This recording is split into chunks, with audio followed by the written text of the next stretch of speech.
ikametgah sahibinin Gazze'li kardeşlerimiz olduğunu bin selam. Selat ve selam. آمن الرسول بما أنزل إليه من ربه والمؤمنون كل آمن بالله وملائكته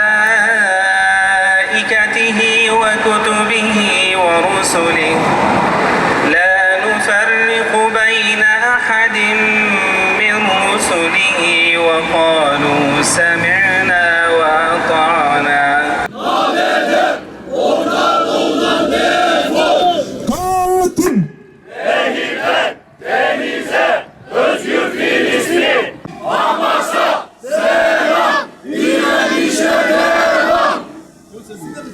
özgür de Selam, direnişe devam. Hamas'a selam, direnişe devam. Hamas'a.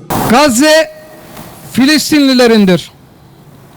10 yıllardır Filistin'de büyük zulümler yaşayan, büyük zulümler işleyen işgalci İsrail 7 Ekim sonrasındaki süreçte İsrail saldırılarını daha da arttırdı. Siyonist rejim İsrail 15 ay boyunca Filistin'de insanlık dışı saldırılarda bulundu. Gazze'de tam anlamıyla bir soykırım yapan işgalcilerin saldırılarında 14.000'den fazlası enkaz altında kaybolanlar olmak üzere 61.000'den fazla Filistinli şehit oldu.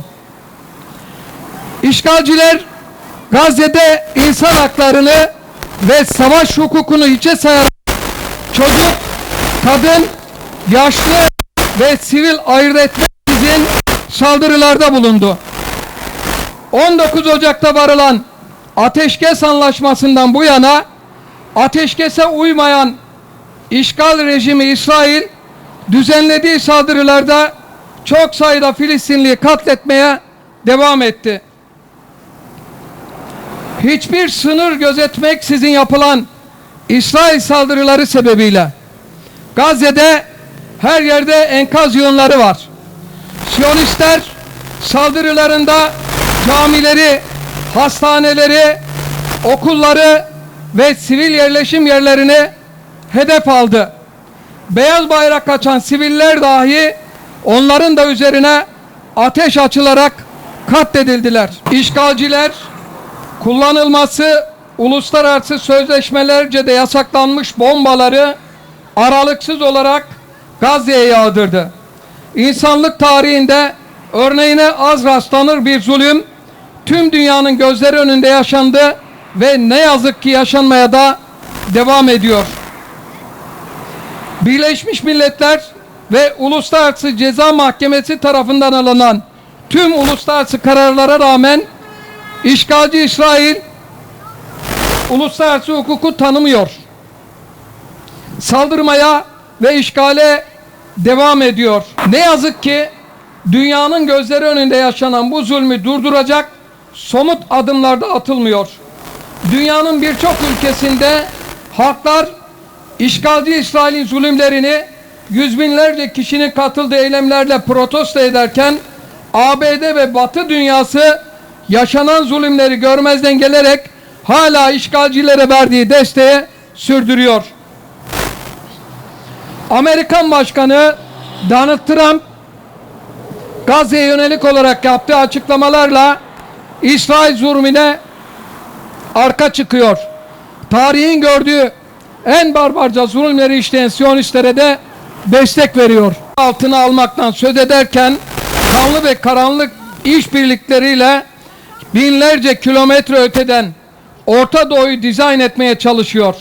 10 yıllardır İsrail'in zulümlerine karşı topraklarını koruyan, zilleti kabul etmeyen, zorbalığa boyun eğmeyen Filistinlilerin kendi toprakları olan Gazze'den çıkararak başka ülkelere göndermelerinin planlarını yapıyor.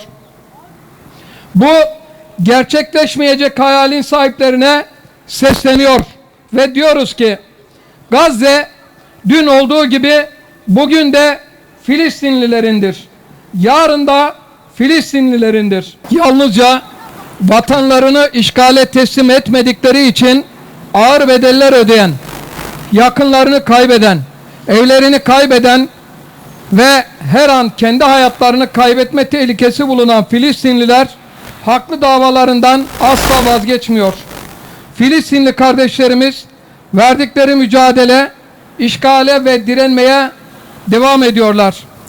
Trump'ın Filistinlilerin gönderilmesini teklif ettiği bölge ülkeleri Filistinlilerin hakkını gasp etmeye yönelik bu teklife net bir şekilde karşı durmalıdır.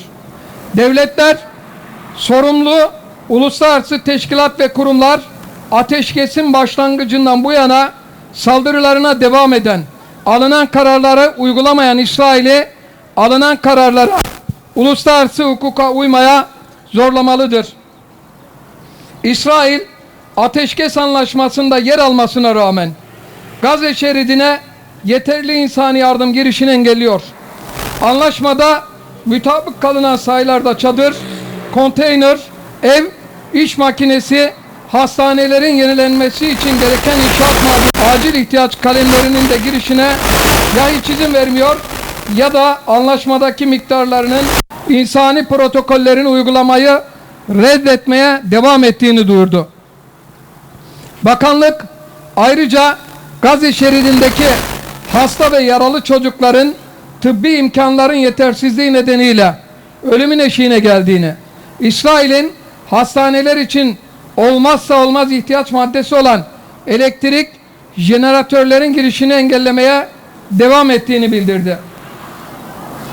Tüm Filistin ve Kudüs sevdalıları olarak bu davayı savunmaya devam edeceğiz. Uluslararası hukuk önünde cevap vermeli ve tüm dünyanın vicdanında hapsedilmelidir. Bizler Türkiye'nin sivil toplum kuruluşları ve halkı olarak Kudüs, Mescid-i Aksa ve Filistin özgür oluncaya kadar tüm gücümüzle mücadeleye devam edeceğiz. Direnişe